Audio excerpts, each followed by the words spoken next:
Eso es lo bonito del humor. El pensamiento va hacia un lado y el humorista le da el giro y entonces en el espectador sucede la sorpresa. Esa es la magia del humor. Entonces, detrás del humor, pues hay un montón de cosas que, o sea, hay un resumen de cultura, de historia, de creatividad, de reflexión social, que hace que nos sorprendamos así. Yo creo que ser artista es una forma de ser y una forma de ver la vida. Las expresiones artísticas que tengas es otra cosa, ¿no? Hay mucha gente que es muy buena en expresiones artísticas. Hay pintores increíbles que quizá no son artistas, ¿no? O sea, creo que el artista es como hay el empresario, como hay arquetipos, yo creo que el artista tiene una forma de ver la vida y le duele el mundo de otra manera distinta a como le duele a los demás, ¿no? Yo soy muy dado a escuchar y le digo a los actores y a las actrices, escuchen en el primer momento, cuando se abre el telón, al primer chiste sabemos cómo va a estar la función de ese día. Wow. Es muy complicado a veces porque si no pegó el primer chiste, ya vamos cuesta arriba. Entonces hay que entrarle con el doble de energía, con el doble de ganas, con estar ahí en la escena. No sé, mucha gente dice, no, la gente ni nota eso. Y yo sé que no lo nota, pero sí lo siente.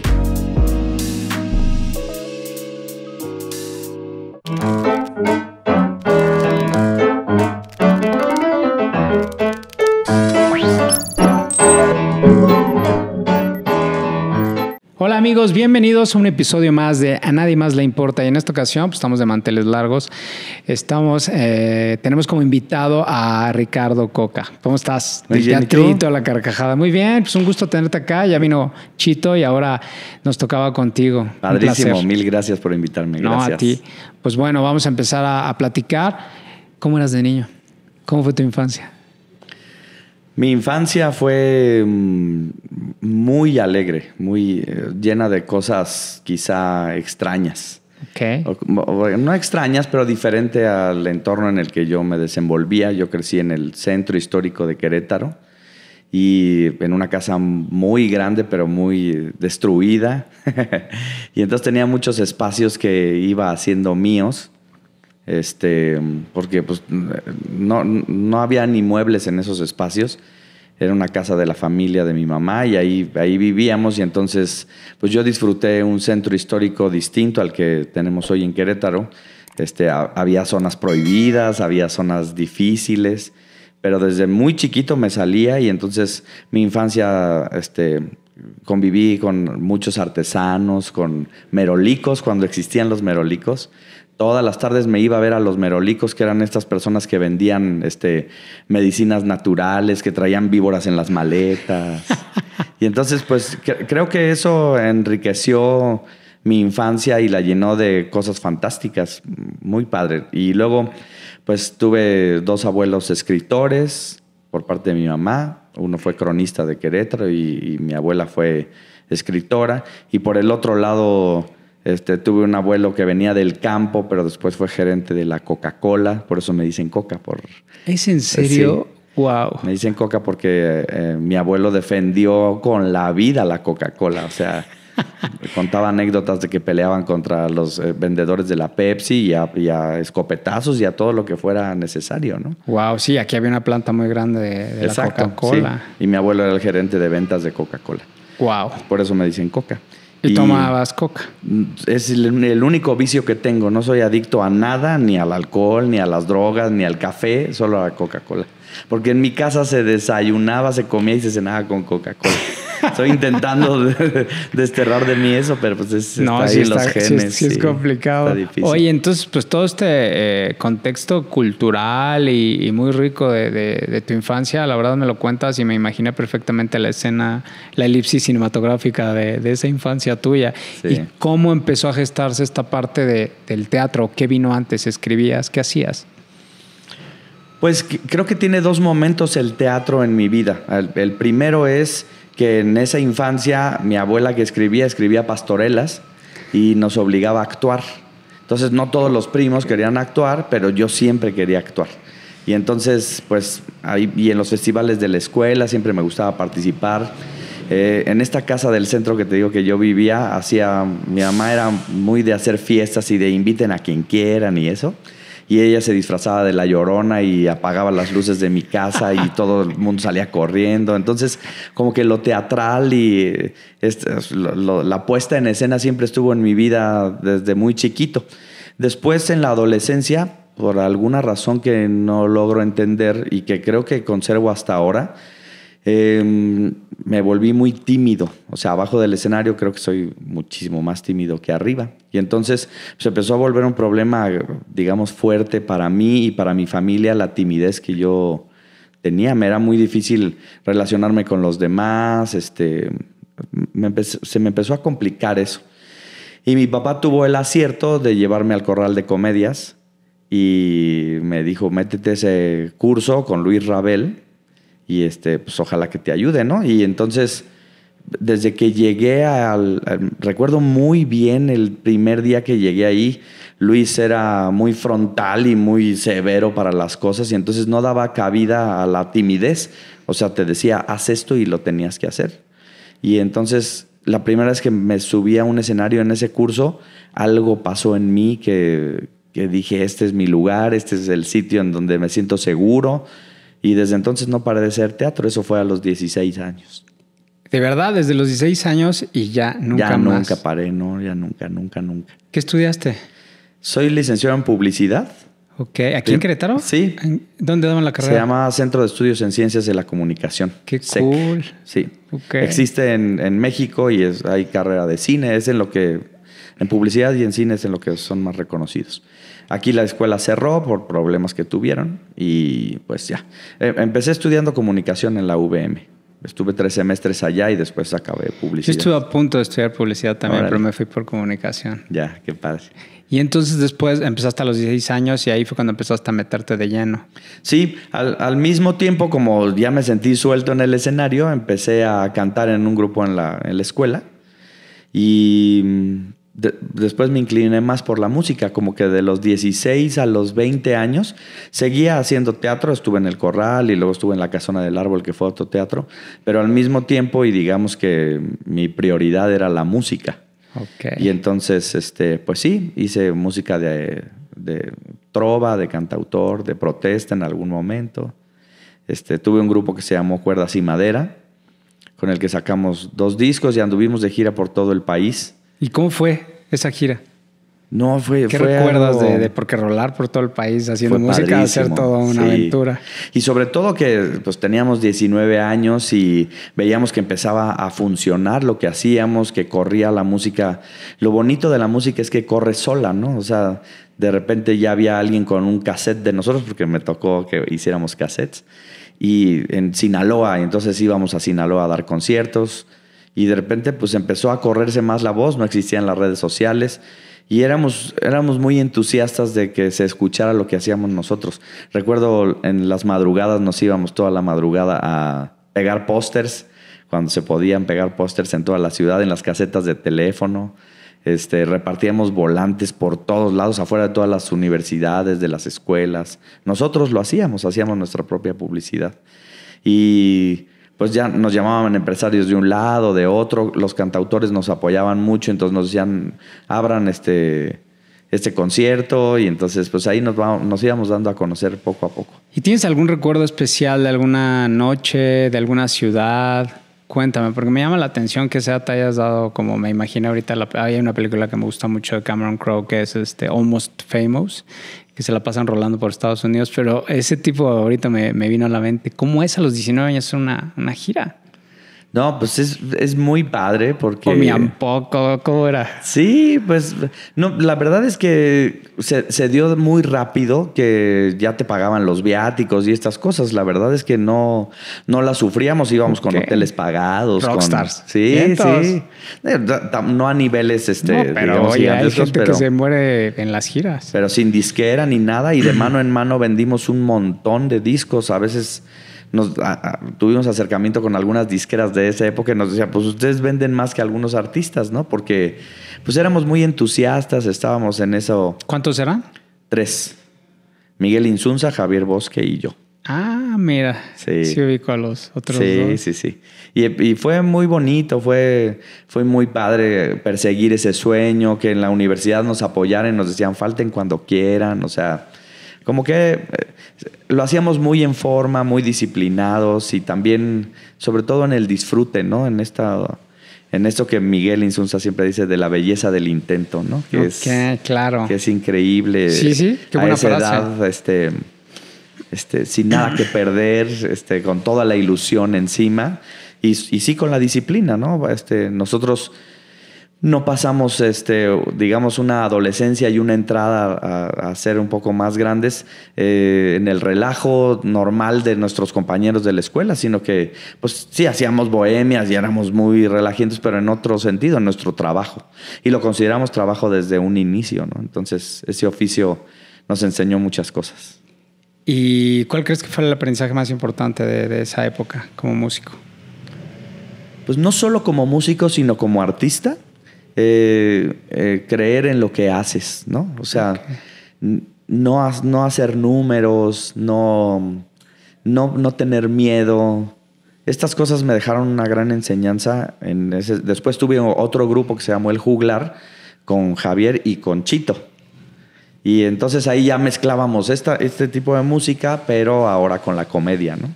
Y también nos fue muy padre, sacamos 2 discos que están muy interesantes porque logramos que esos discos fueran a dueto con los principales exponentes de la trova en México en ese momento. O sea, tenemos duetos ahí con Fernando Delgadillo, con Edgar Oceransky, con Raúl Ornelas, con David Filio, con mucha gente muy importante que confió en nosotros y hizo dueto con nosotros en ese disco. No, pues la crema innata, ¿no? Sí, muy padre, muy padre. ¿Y en qué momento regresó al teatro?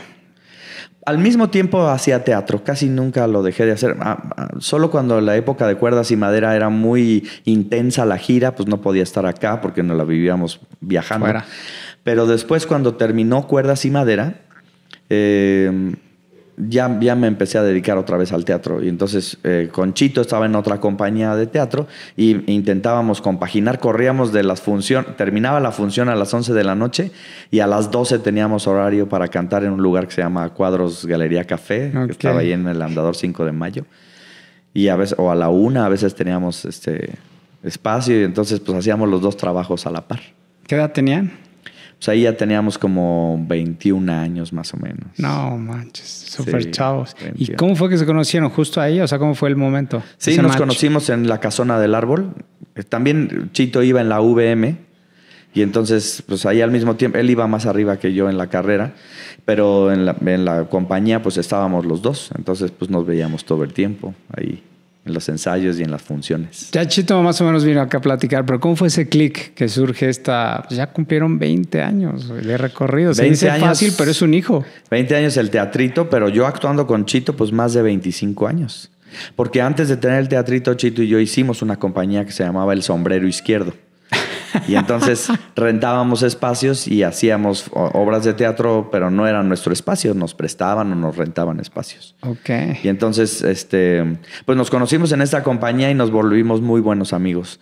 Como que en escena empezamos a ver que improvisábamos bien, que cada quien entendía su rol dentro de la comedia, que eso es algo un poco complicado de encontrar en una pareja cómica, porque normalmente pues uno tiene que poner el chiste y el otro rematarlo y uno ser a veces el patiño del otro y cosas de este estilo, ¿no? Sí, claro. Y eso yo lo encontré muy padre y muy rápido con Chito. Pues es que se me viene a la mente, por ejemplo, El Gordo y el Flaco, los polivoces. No ha de ser fácil, pero también qué increíble match y magia hace, o sea, para esta sinergia, esta dinámica que nos cuentas ahorita, ¿no? Que tiene la comedia. La comedia es un género para mí súper difícil. Sí, es difícil. ¿Qué es lo más difícil de la comedia? La aceptación personal. O sea, eso es lo más difícil.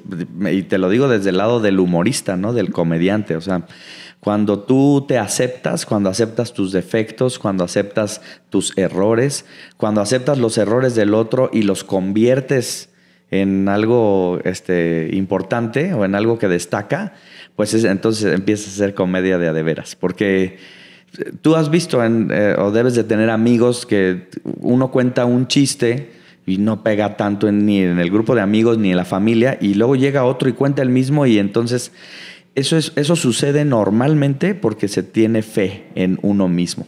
Entonces, si tú tiras el chiste o la reflexión humorística con fe en que lo que estás diciendo quiere causar risa y además al mismo tiempo causa una reflexión, eso es lo bonito del humor. El pensamiento va hacia un lado y el humorista le da el giro, y entonces en el espectador sucede la sorpresa. Esa es la magia del humor. Entonces, detrás del humor, pues hay un montón de cosas que, o sea, hay un resumen de cultura, de historia, de creatividad, de reflexión social, que hace que nos sorprendamos así. Y normalmente cuando te ríes es porque duele. Sí. O sea, es una forma que tiene el ser humano de salir del dolor. Incluso existe el hueso de la risa que está aquí en el codo. Cuando te pegas normalmente te ríes.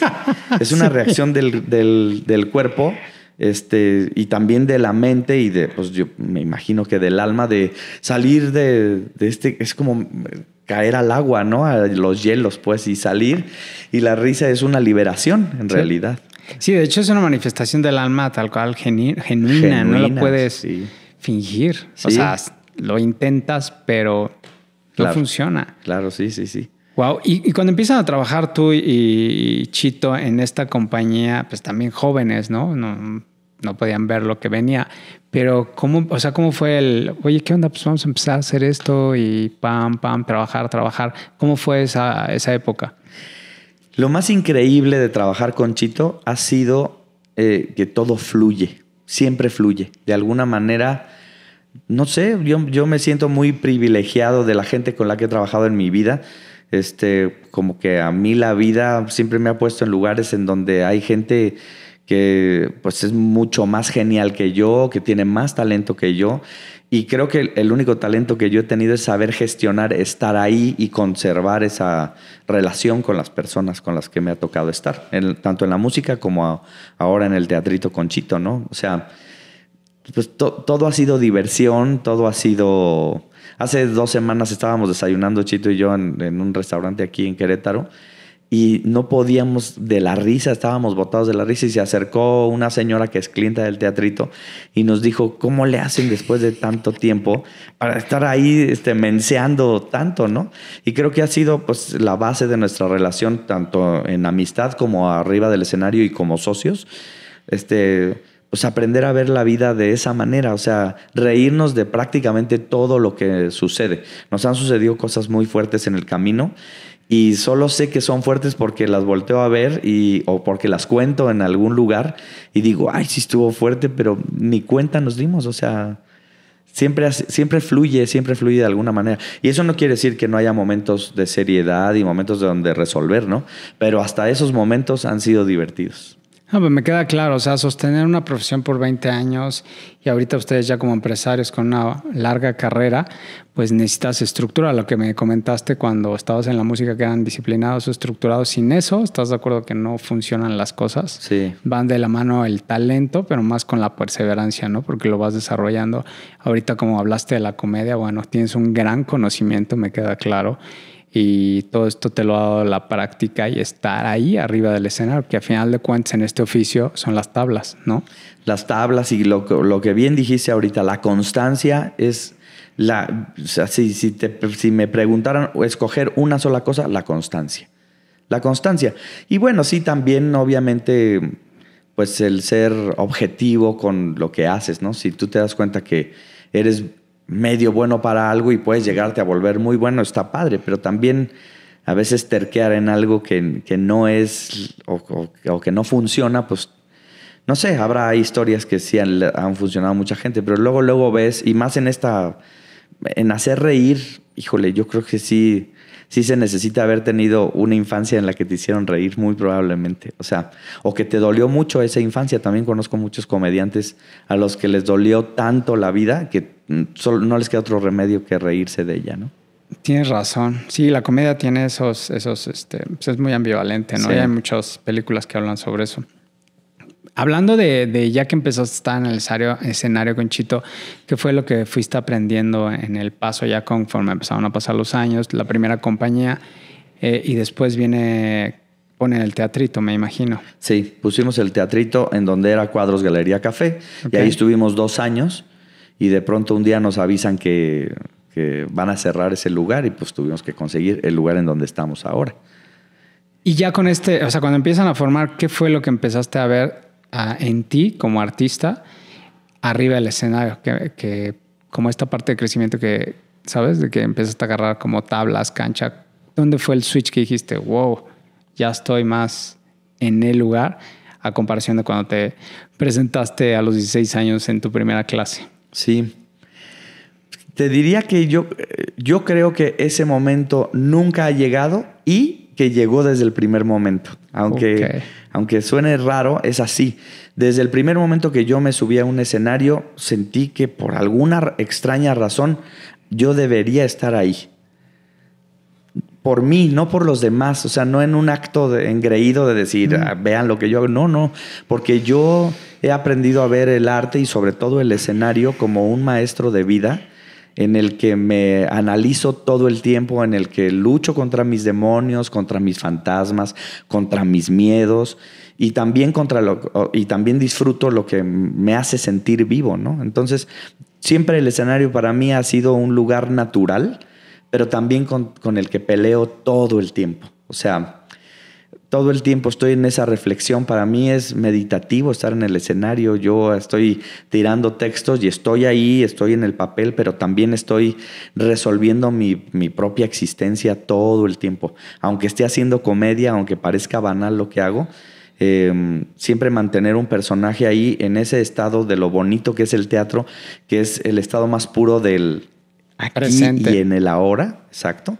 Y que siempre, aunque sea el mismo texto, suceden cosas diferentes hacia adentro, ¿no? Entonces, yo siempre he creído mucho que entre más auténtico seas, más puedes transmitir lo que haces. Yo uso sombrero por eso. Yo uso sombrero porque en esta crisis existencial que tuve en la adolescencia, un día mi abuelo, el que trabajó en la Coca-Cola, que era un ser sabio, casi chamánico en su forma de vivir, y la gente que lo conoció sabe esta energía que él transmitía. Un día me dijo, ¿por qué te veo que estás cambiando? ¿Por qué tienes pena? ¿Por qué tienes miedo? Y yo le decía, es que yo dentro tengo una voz que me quiere decir, sé de esta manera, pero pues afuera el entorno no me deja ser como yo quiero ser. Entonces me puso frente a un espejo y atrás de mí me puso el sombrero. Y me dijo, ¿ves algo diferente? Y le dije, sí. Y me dijo, tú puedes tener recordatorios de ser auténtico todo el tiempo. Solo es una cuestión de querer serlo. Y esa imagen en el espejo a mí me impactó tanto que el sombrero para mí es el recordatorio diario, no solo de mi abuelo y toda esta historia, sino de ser lo más auténtico que se pueda. El sistema y la sociedad te orillan a otra cosa todo el tiempo, ¿no? Pero ahora usar sombrero no tiene ninguna diferencia porque mucha gente usa sombrero, pero en ese momento, a los 16 años, en el entorno que yo me desenvolvía, traer un sombrero era sumamente extraño.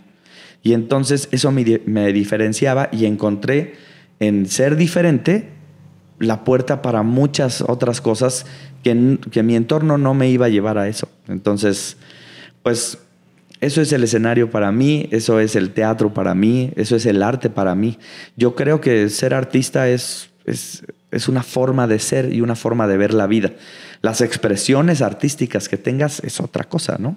Hay mucha gente que es muy buena en expresiones artísticas. Hay pintores increíbles que quizá no son artistas, ¿no? O sea, creo que el artista es como hay el empresario, como hay arquetipos, yo creo que el artista tiene una forma de ver la vida y le duele el mundo de otra manera distinta a como le duele a los demás, ¿no? Sí, por la sensibilidad. Sí, es un hecho, pero qué increíble reflexión nos acabas de dejar. Oye, y de estar en el escenario, el público, ¿qué significa para ti esta interacción? Lo que más me gusta de todo es escuchar al público. Y si yo pensara que tengo alguna virtud escénica, es que sé escuchar al público. O sea, desde muy rápido, cuando me subí al escenario, empecé a entender que al público hay que escucharlo en lo que yo he hecho, ¿no? O sea, cuando hacíamos la música, yo no era el mejor cantante ni era el mejor músico, pero sí creo que era el que sabía leer al público. Y entonces empecé a entender este timing, empecé a entender, a decir, por ejemplo, vamos a cantar ahora esta canción para meter a la gente en este mood. Y esa es una sensibilidad que yo creo que he desarrollado y también la desarrollo acá en la risa, ¿no? Entonces, ¿cómo es la lectura? O sea, hay un tono en especial, ¿cómo es? Explícame un poco, porque sí me imagino perfecto cómo es, pero ¿qué capta? ¿Es tu oído? ¿Es qué? Es horrible a veces no poder transmitirlo y tengo la tarea de algún día podérselo transmitir a los demás. Voy a intentar elucubrarlo para que suceda, pero pues yo siempre que llegaba el público iba y me asomaba en el telón, en las bambalinas o en las tablas que había, como para ver qué tipo de público había, porque siempre es muy importante eso para mí. O sea, saber qué tipo de... A veces viene, no sé por qué sucede eso, pero a veces un sábado hay mucha gente grande, muy grande. Y luego los jueves hay gente muy joven o los viernes hay muchas familias, por ejemplo. Ok.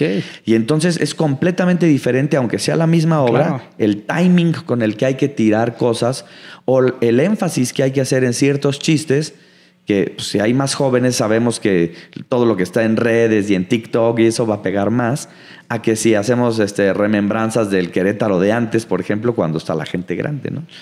Y también eso te ayuda para la improvisación, porque siempre intentamos improvisar un poco de lo que está sucediendo. Y entonces llega la gente y se siente una energía. Sí se siente una energía. Si la gente llegó, por ejemplo, tarde porque estaba lloviendo, ahorita que estamos en época de lluvias, seguro la gente va a venir más rejega a que la hagas reír. Aunque vienen a eso, de repente, pues, o sea, si es quincena, la gente viene más contenta. Incluso hasta si es luna llena, la gente viene diferente. Entonces hay que tener en cuenta, pues, todas esas... Y también cómo está la compañía en el camerino, ¿no? O sea, nosotros siempre hemos fomentado que se haga buen camerino. Como en el fútbol hacen buen vestidor, acá tiene que haber buen camerino y a veces la plática se torna en algo político antes de las funciones, a veces se torna en algo muy banal, a veces hay puro relajo, a veces Chito hace increíble la labor de camerino porque como es alguien muy abierto por completo, entonces pues ya se peleó ahí con Gaby o con Armando o con todos, o ya le escondieron algo y entonces pues toda esa energía va generando lo que va a suceder ese día en la escena, ¿no? Y después cuando ya sucede y... Yo soy muy dado a escuchar y le digo a los actores y a las actrices, escuchen en el primer momento, cuando se abre el telón, al primer chiste sabemos cómo va a estar la función de ese día. Wow. Es muy complicado a veces porque si no pegó el primer chiste, ya vamos cuesta arriba. Entonces hay que entrarle con el doble de energía, con el doble de ganas, con estar ahí en la escena. No sé, mucha gente dice, no, la gente ni nota eso. Y yo sé que no lo nota, pero sí lo siente. Sí, ahorita que me platicas todo eso, pues, por ejemplo, pues como publicistas, justo es eso. Hay demográficas, influye mucho el comportamiento y todo eso parece que es como imperceptible. Ay, ¿cómo crees que no va a tener injerencia? Tiene toda la injerencia. Como buenos mamíferos, ¿no? Aparte, qué chistoso que describes que los viernes va una manada, el sábado otra manada, el domingo luego se mezclan y todo eso influye en la reacción. Sí, o públicos nuevos, por ejemplo, enfrentarnos a públicos nuevos en otras ciudades, pues es todo un reto porque no conocen nuestros personajes, porque no saben ni quiénes somos, no somos conocidos de la televisión o de las redes ni siquiera. Y entonces hacer esa labor de ir construyendo la credibilidad, porque justo es eso, para que alguien lo hagas reír necesita creer que lo vas a hacer reír. Y eso es complicado. Entonces, pues sí, hemos desarrollado el oído, el escuchar, más que cualquier otra cosa, escuchar. Mariana Arta Sánchez, que es una dramaturga y una actriz increíble que radica aquí en Querétaro, en serio de altos vuelos que vale la pena que la conozcas y que la entrevistes porque híjole, o sea, es un pensamiento que va mucho más rápido que el que te puedas imaginar. Bueno, ella nos enseñó la técnica de la improvisación. Ya improvisábamos antes, Chito y yo, porque siempre hemos sido muy aventados. Con Javier García en La Casona del Árbol también había esa cultura de aviéntate a improvisar. Pero ella nos enseñó la técnica y la base es la aceptación de lo que el equipo o de lo que el otro propone. Y para el trabajo en equipos y el trabajo en sociedad, incluso en familia, es un tesoro ese conocimiento, porque siempre que nos proponen cosas, como que queremos proponer nosotros algo que tenga más valía o que sea más importante. Y en la improvisación no es así. En la improvisación es construya a partir de lo que yo me equivoqué o de lo que yo propuse. Súmale, no le restes. De ahí. Ajá, de ahí partimos y vamos hacia arriba. Y eso creo que lo entendimos muy bien nosotros y siempre construimos hacia arriba, hacia arriba, hacia arriba. Y en el timing, en el tiempo o en el tempo que hay que soltar los chistes, también es súper importante eso. Últimamente, en los últimos años, he detectado que la respiración es de lo más importante para que un chiste pegue o no pegue. Y yo ando ahí clavado y a veces hasta los actores o las actrices me dicen, no, ¿cómo? Y yo le digo, no respires cuando dices esta palabra, respira antes. Y hace todo el cambio. Todo el cambio en esta cosa sonora de cómo el chiste entra a la mente y de cómo le ganamos a la mente del público para que sí suceda esto que te decía al principio de el pensamiento viene aquí y yo se lo cambio con el chiste y entonces la gente se sorprende y ahí es donde viene la risa. Pero si yo respiro antes, el pensamiento le gana, el pensamiento de la gente dice, ya sé por dónde viene. Entonces ya es muy obvio y ya no da tanta risa, ¿no? O sea, da mucha risa cuando es súper sorpresivo y hace clic con algo que el público ya tiene en su haber, ¿no? En su mente. Es como adelantarte, ¿no? Un tempo. Es adelantarte, exacto. Oye, y por ejemplo, ya ves que me contaste que cuando hacían las giras pegaban pósters, Sí. Cuéntame un poco esta transición que nos ha tocado vivir, pasar de esa acción, que yo no la llamaría romántica, así era antes, Sí. a las redes sociales, a la inmediatez, a la inmersión de un universo totalmente distinto como es la era digital y de la información y desinformación. Sí. Pues mira, yo creo que no estamos peleados con eso. Sí intentamos hacer redes. En la pandemia hicimos... ¿Cómo fue la pandemia? Sí, la pandemia fue muy ruda en el sentido de lo que veíamos venir, pero muy disfrutable. O sea, hicimos una cosa increíble. Yo sigo conmovido con lo que sucedió en la pandemia, a lo que nos pasó a nosotros.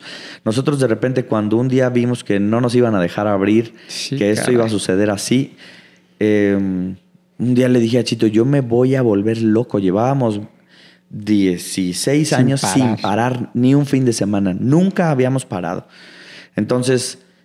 es mi terapia para mí el hacer teatro, ¿no? Entonces yo le decía, por favor, vamos a hacer algo, vamos a inventarnos algo. Chito igual no ha parado, sí, ¿no? Chito Los tampoco, dos, sí, con durísimo. todo, sí.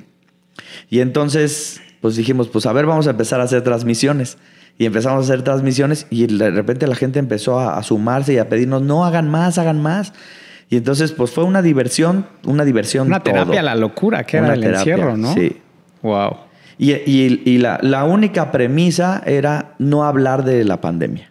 Entonces no hablábamos de nada de eso y hablábamos de pura tontería y nos reíamos y leíamos sobre todo los comentarios de la gente y se volvió catártico. A la fecha, la gente nos agradece cuando salimos ahí después de la función y nos dice gracias porque la pandemia me salvaron.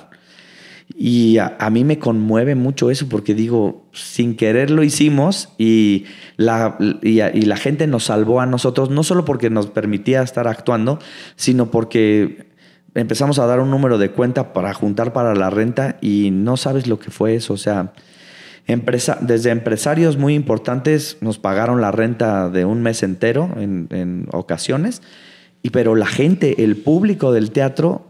Nos pagó la renta, nos pagó la despensa, el súper.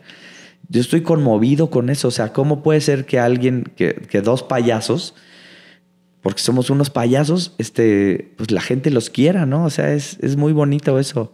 Pero fíjate que es bien interesante. Un poco el espacio, este espacio es como a nadie más le importa y a nadie más le importa más que ustedes. Ahorita que hiciste todo este pequeño discurso sobre lo importante que es la risa, la comedia, el hueso, ¿no? De la risa, y que es una expresión totalmente auténtica del alma y que todo mundo necesitamos. Yo, la verdad, hoy en día puedo decirte que entre más dejas de reír y de carcajearte, te vas apagando un poco. Sí, sí, sí. Entonces la risa, la comedia es una cosa que es necesaria. O sea, no podemos dejarla o meterla en un baúl. La risa es algo increíble. Sí, cuando nosotros empezamos a hacer reír... Es contagiosa. Es un virus. Es un virus. Sí, la gente se contagia. Eso también. En España había... No recuerdo el nombre del término, pero contrataban gente que ponían en el público para que se rieran. Y eso hacía que se contagiaran. Digo, era una trampa, pues, pero la risa es contagiosa. Sí, hubo una campaña de Movistar, no sé si te acuerdas, muy famosa, ¿no? Que metían a gente en los metros y entonces empezaban, pero de esas, de estas carcajadas que, buenas, te ¿cómo se llama? Te contagian. Y ahí veías como en el vagón estaban filmando y se empezaban a contagiar, pero todo el vagón de repente los veías que estaban pero llorando. Sí. Y entonces ya entraba Movistar con un eslogan, algo así como intercomunicando. Pero ahí me di cuenta y dije, sí es cierto. Yo, por ejemplo, si estoy en un cuarto y alguien se empieza a reír, o sea, chillo de la risa. Te lo juro, me encanta. O sea, sí es algo esencial en nuestra vida. Sí, y en el camino hemos descubierto eso. De verdad hay gente que no tiene eso, o sea, que no tiene risa. Hay gente que ha ido y saliendo nos dicen gracias porque llevaba 7 años sin reírme desde que murió mi esposo, por ejemplo, dijo una señora. O personas que han dejado en sus últimas peticiones antes de morir que nuestros personajes vayan a su funeral. ¿Es en serio? Sí, claro, ha sucedido. Wow. Sí. Imagínate el eco. El eco, sí. En el alma. O personas que las van a operar. Hubo una señora que la iban a operar y dijo, a mí no me operan sin antes ir al teatrito. Y eso, pues imagínate, o sea, la profundidad que le da a nuestro trabajo y el sentido, ¿no? Que le da no solo a hacer reír, no solo a hacer lo que amamos, sino también tener una injerencia en la gente que nos busca. Eso es... Pues sí, yo te decía al principio, yo me siento muy privilegiado de las cosas que nos han sucedido. Se han conjuntado un montón de cosas que me encantaría que le pasaran a todo mundo. Nosotros hemos puesto una parte, pero otra parte pues ha sido fortuita y la verdad es un misterio para mí saber por qué, ¿no? Siempre le digo a Chito, ¿qué habremos sido en otra vida, güey? O sea, cuando nos estamos riendo así, cuando estamos haciendo eso, yo le digo... Híjole, ojalá. Me encantaría que todos tuvieran la fortuna que nosotros tenemos de eso y no tiene que ver con una fortuna de económica, ni mucho menos. Tiene que ver con el sitio en el que estamos y que pues hemos sabido aprovechar también. Hay que darnos nuestro crédito, pero sí ha sido mucho de alineación del universo para que sucedan estas cosas. ¿Y el eslogan que tienen? ¿Cómo es? Una sonrisa, un minuto más de vida. Es que lo dice todo y sí es cierto. Sí. Es alimentar el alma. Sí. Hoy, después de estos 20 años, ¿qué sigue? Yo sé que hacer reír a la gente, pero ¿qué sigue en este largo camino? Pues mira, nunca nos planteamos así unas metas gigantescas. O sea, sí tenemos ahorita proyectos de hacer otro tipo de shows, de quizás salir más a hacer este tipo de... También la industria está cambiando, ¿no? Cuéntame. El teatro sigue ahí, la gente va. Afortunadamente llevamos 20 años casi siempre llenos. Esa es otra locura que nos sucede. La gente nos recomienda. Nosotros no, hablando de publicidad que a ti te gusta, no tenemos un solo centavo de presupuesto para publicidad, nunca. Ahora ya trabajamos con una agencia que nos lleva a nuestras redes porque ya fue necesario, pero porque nos preguntaban cosas de dónde compro los boletos y etcétera, y éramos malísimos para contestar porque también pues somos artistas y somos bien dispersos y la disciplina la tenemos para hacer funciones, pero en lo otro somos un relajo, ¿no? Entonces nos costaba mucho trabajo eso y bueno, tuvimos que doblar las manos y decir ya necesitamos una agencia. Pero así, presupuesto publicitario no tenemos porque la gente va y nos recomienda, va el sábado y el domingo nos recomienda en su comida familiar y llevan a la familia y llevan a gente de fuera y entonces pues se ha vuelto una red de público que nos aguanta todo el año la misma obra, por ejemplo, ¿no? Oye, ¿alguna anécdota así especial en todos estos años? Uy, sí, hay muchas anécdotas. Ahorita que estamos en tiempo de lluvias, el teatro se nos ha inundado 2 o 3 veces.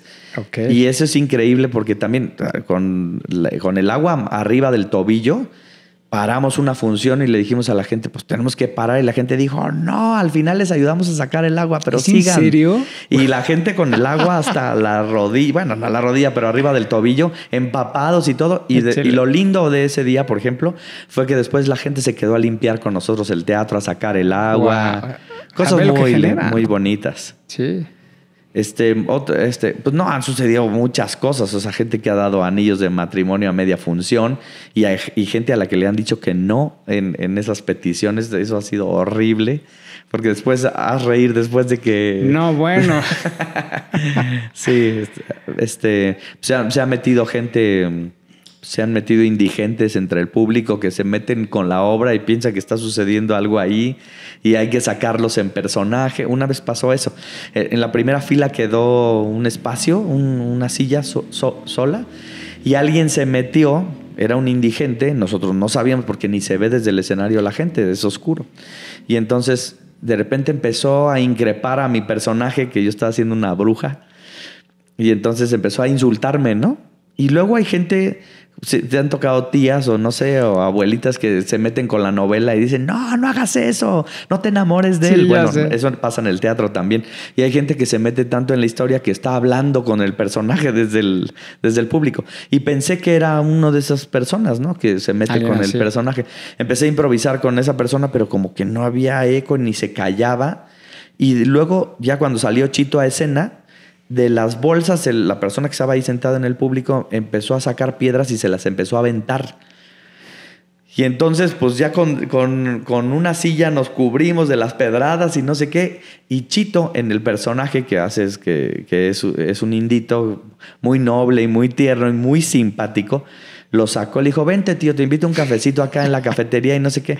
Pero cuando cierra la puerta del teatro, ya en la cafetería se empieza a oír a Chito, no al personaje, insultándolo y gritándole, lárgate de aquí, no vuelvas y no sé qué. Todo el público oyó eso. Vuelve a entrar Chito y ya en personaje, no pasó nada.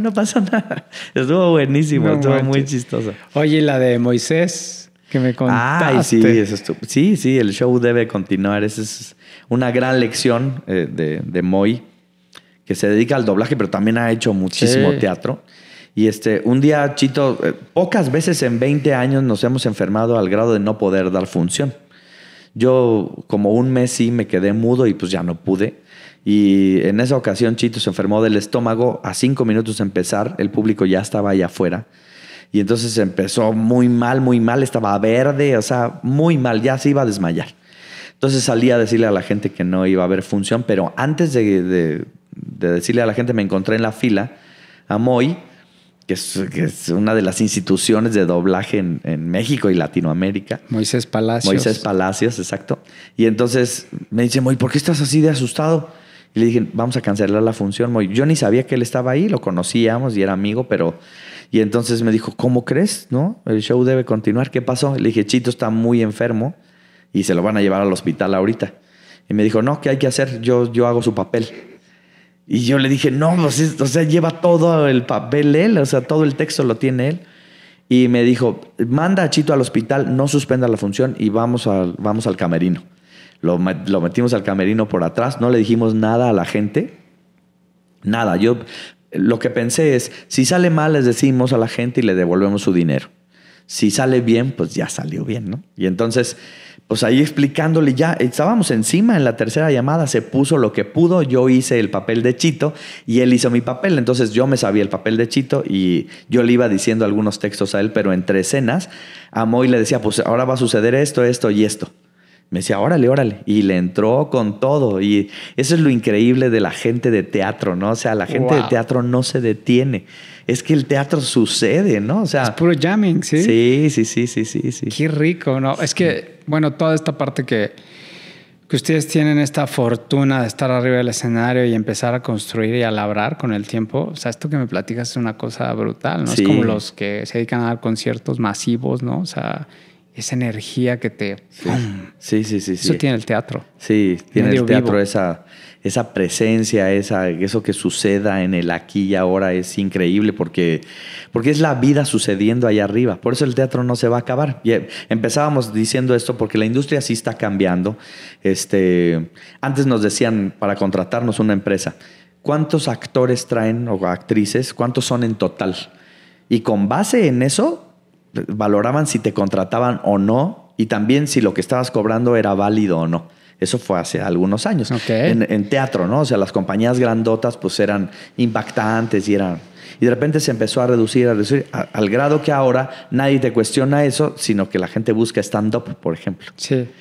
Y entonces nosotros sí hemos migrado también a sacar a los personajes del escenario de teatro, que es lo que hacemos con Uva y Poma, estas dos señoras, que ya las sostenemos tan bien y las tenemos encima también, y también puestas que podemos improvisar con ellas prácticamente en cualquier situación.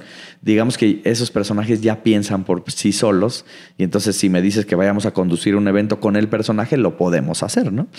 Y bueno, pues a eso hemos evolucionado. Ahora estamos en la construcción o traemos ahí en mente construir más un show, más que una obra de teatro, un show con estos personajes.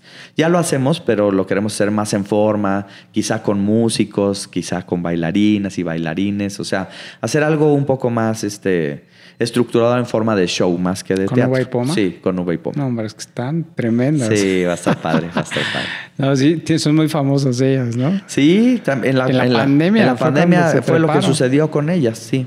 Como que hay mucho eco de eso, y también es algo curioso porque la comedia también es un espejo. Y estas señoras representan en gran parte pues algún tipo de sociedad ahí medio retrógrada que todavía tenemos por acá. Y en muchas ciudades. En México. En México. Y el Bajío. Y en el Bajío. Y pues nosotros le ponemos enfrente a veces a esa misma sociedad lo que está mal, ¿no? O sea, está mal que a las personas que trabajan en tu casa, por ejemplo, las trates de cierta forma, y nosotros lo hacemos grandototote, que esa es la base de la comedia, hacerlo una caricatura, y la gente espejea en eso, se ríe de momento y después hace la reflexión, ¿no? Que ahora actualmente hay una pelea con la comedia con eso, ¿no? O sea, ¿qué tanto el comediante se vale que se ría de las cosas que le duelen a la sociedad? Y yo soy defensor de que nosotros solo te estamos poniendo enfrente lo que ya sucede. Nosotros no estamos inventándolo ni nada. Claro, la comedia es tiempo y circunstancia. O sea, no me voy a reír de una tragedia enfrente de la gente que le sucedió esa tragedia a una semana de que le sucedió esa tragedia. Pero ¿qué pasa si nos esperamos un año y todos ya superamos el trauma y todos ya entendimos que sobrevivimos a esa tragedia? Lo que toca es reírnos de esa tragedia, ¿no? Claro. Y entonces esa es la labor del humorista, ponerle enfrente a la sociedad lo que es esa sociedad, incluyendo al humorista, pero también lo que son los demás, y causar una reflexión por medio de eso.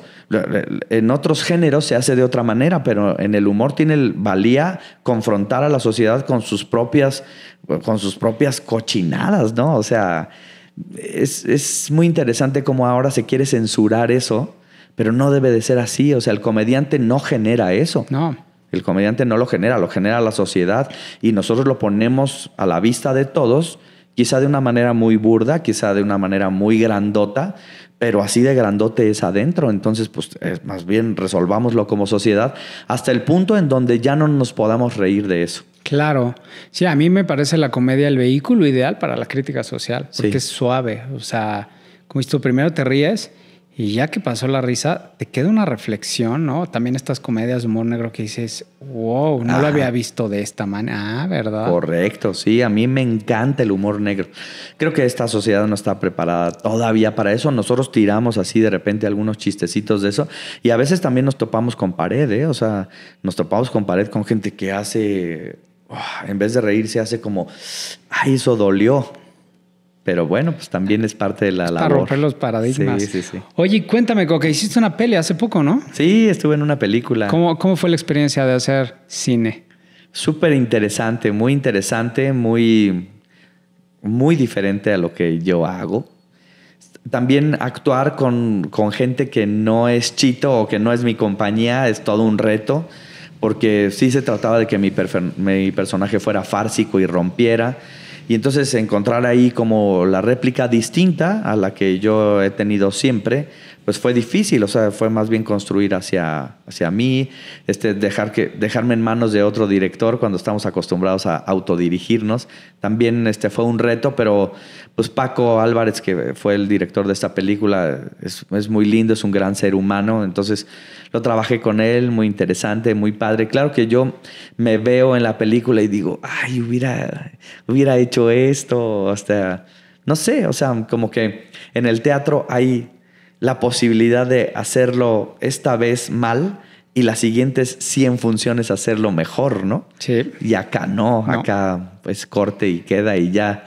No hay ya, por los tiempos además, porque íbamos saliendo de pandemia y por el presupuesto, tú conoces mejor que nadie de eso, estábamos fuera de Querétaro, estábamos en Chiapas y entonces todo era contrarreloj. Entonces pues ya quedó y ya. ¿Cuántos días de llamado tuviste en la peli?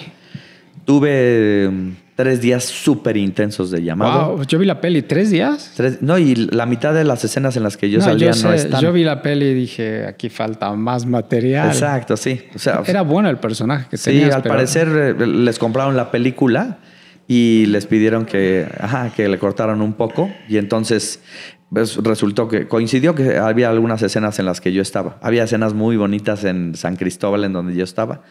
Y pero todo fue gran aprendizaje, fue muy, muy, ¿Qué muy te pareció? padre. No, me pareció increíble. Yo siempre he valorado mucho a la gente del cine. Labor titánica, ¿no? No, sí, me parece una locura. Ya había hecho cortometrajes, incluso con ustedes mismos he hecho cosas y antes también, pero estar en una producción de ese nivel nunca.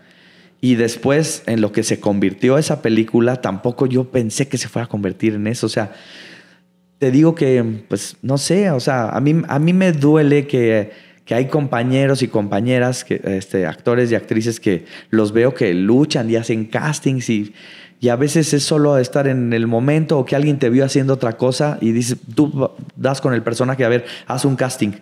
Que así fue como sucedió. Paco me había visto en otra cosa y me dijo, ¿quieres hacer casting? Y yo odio los castings. De hecho, soy enemigo de los castings.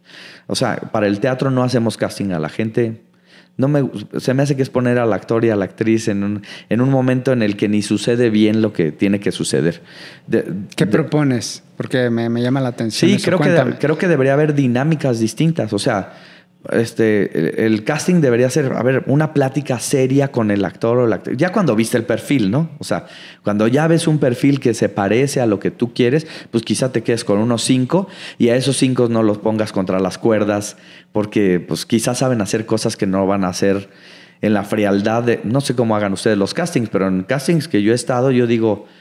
Pues se trata de pisotear al actor o se trata de hacerle saber que el director está arriba. A veces es feo, ¿no? O sea... Qué bueno que me dices porque, o sea, yo hago castings así, pero también siento y he sentido siempre un grado de inconformidad y hay una distancia. De hecho, horrible. No hay como cercanía y es un momentito que como al público, ¿no? Si viene, no sabes si viene enfermo el estómago, no, o sea, muchas cosas que todo se resumen en un...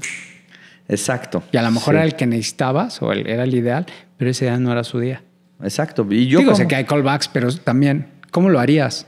Pues es que yo creo que sí, uno debe de generar como director un olfato, un instinto de decir, tú sí puedes hacer esto.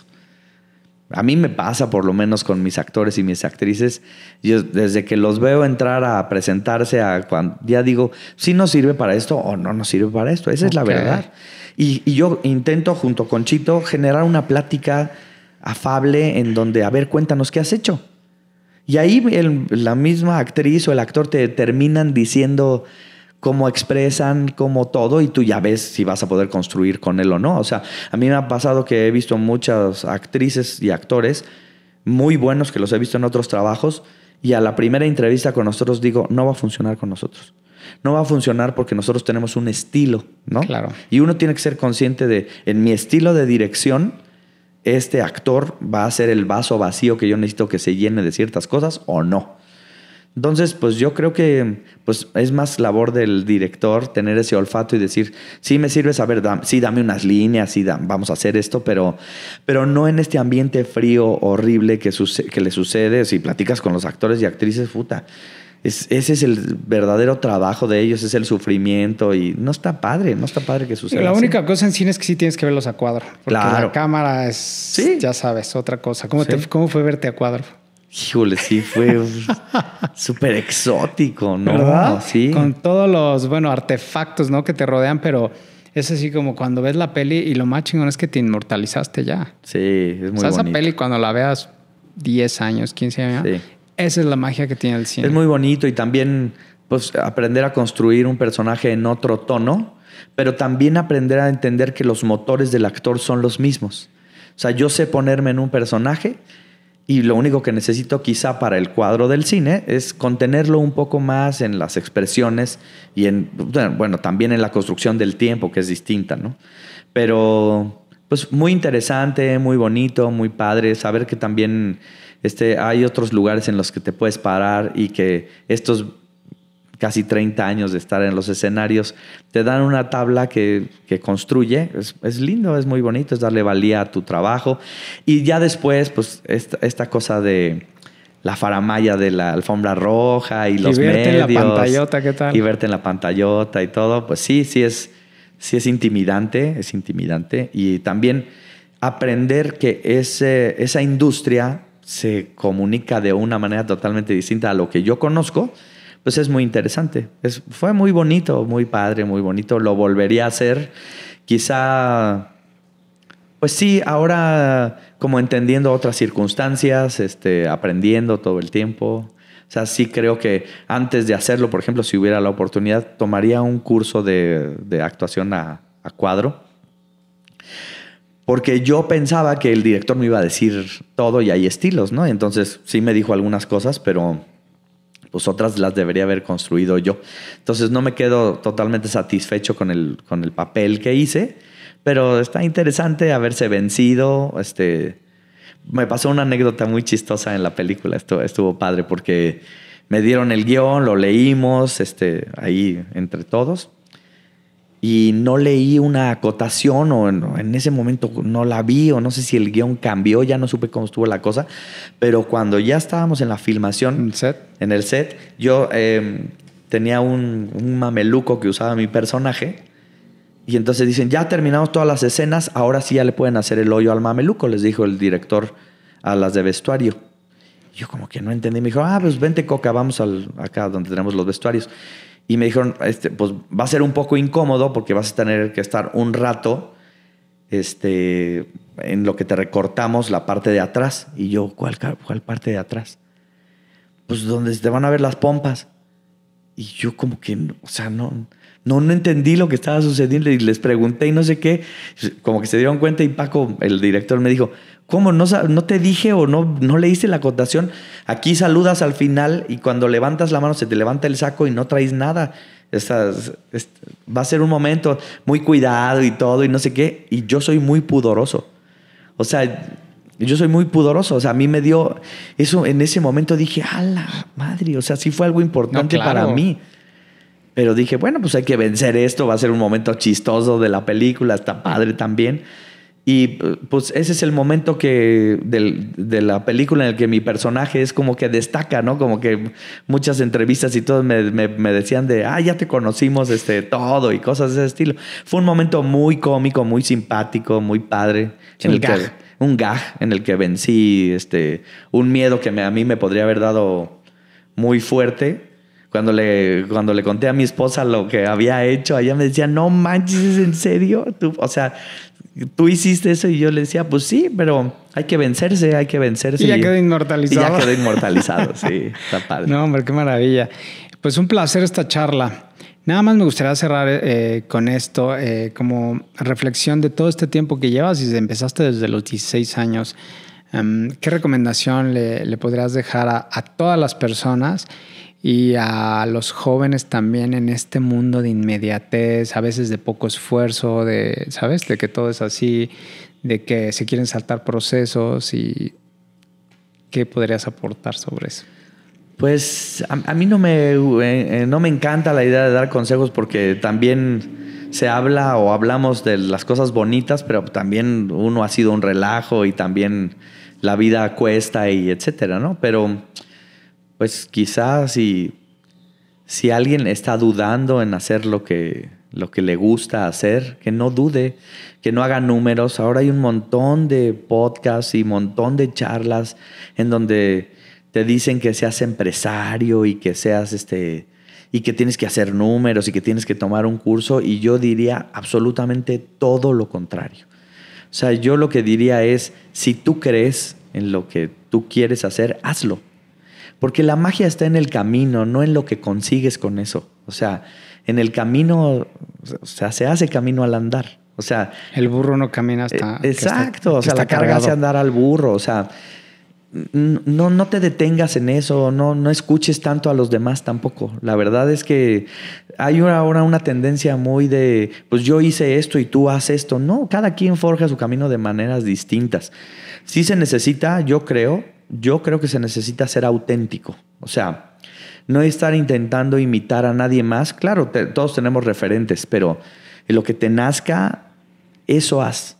Eso haz. Y en algún momento, si eres constante en esa combinación de las dos cosas, de lo auténtico que va hacia afuera y que se vuelve constancia, en algún momento, tarde o temprano, va a dar resultado. Y si tienes suerte, pues también va a traer dinero, ¿no? Pero no piensen primero en el dinero, no piensen primero en la aceptación de su entorno, porque eso fama, también... ¿no? Exacto. No, fama. No, ¿qué es la fama? O sea, de verdad que es muy bonito que reconozcan tu trabajo, pero ¿fama para qué? O sea, la fama estorba para un montón de cosas. No, o sea... Los likes. Exacto, los likes y etcétera. Pues eso está padre que llegue, pero si llega con algo sustentado, ¿no? O sea, con un trabajo de un tiempo, con un trabajo al que te quieres dedicar siempre. Y además también esto, o sea, lo que decidas ser hoy, no a fuerza vas a tener que serlo para siempre. O sea, puede ser muchas cosas en una vida entera. Sí, o mezclarlas, que eso es algo súper interesante y muy bonito. A mí me gusta mucho de Jodorowsky eso, que ha sido un personaje dentro de todos los personajes que él tiene. Y luego no sabemos ni cuál es verdad ni cuál es mentira, pero qué padre, o sea, qué padre que ha construido una vida así y muchos otros, ¿no? Alrededor de eso. Sé tu propio multiverso. Exacto, sí. Oye, pero pues entonces sí la constancia, ¿no? Eso sí, sí, sin constancia, eso, sí. ¿no? La constancia y la mirada hacia adentro, yo creo. O sea, estamos ahora acostumbrados mucho a ver hacia afuera y en el teléfono y en el entorno y qué hago y quién me acepta. Pero, pues, o sea, hacia adentro, ¿qué has trabajado? Cuando trabajas hacia adentro, entonces todo lo demás estalla solito, ¿no? Abrazar tu dolor también cuando hay dolor, sí, sí. ¿no? Aceptar tus sombras, tus demonios, aprender de ellas, querer ser mejor. Sí, pues hay muchas cosas que son el camino. Yo la verdad es que no estoy ni cercano a lograr construir lo que quisiera construir de mí, pero otra vez la belleza del intento, ¿no? Me encanta esa frase. Sí, es linda. Y bueno, pues muchas gracias por venir aquí a este espacio y dejar tanta sabiduría. No, gracias a ti, porque estas pláticas son interesantes justo para uno mismo, ¿no? Para recordarse lo que uno mismo es. Y si a alguien le queda una inspiración de aquí o le sacamos una sonrisa o una reflexión, pues ya está hecha la labor y qué chido que estés haciendo esto. No, gracias a ustedes. Ustedes son el alma de este espacio y tu anécdota del sombrero está increíble. Sí. Me encantó. Y Coca, pues gracias otra vez por venir. Gracias a ti, David. Y bueno, gracias por seguirnos y aquí nos vemos en el próximo episodio. Gracias.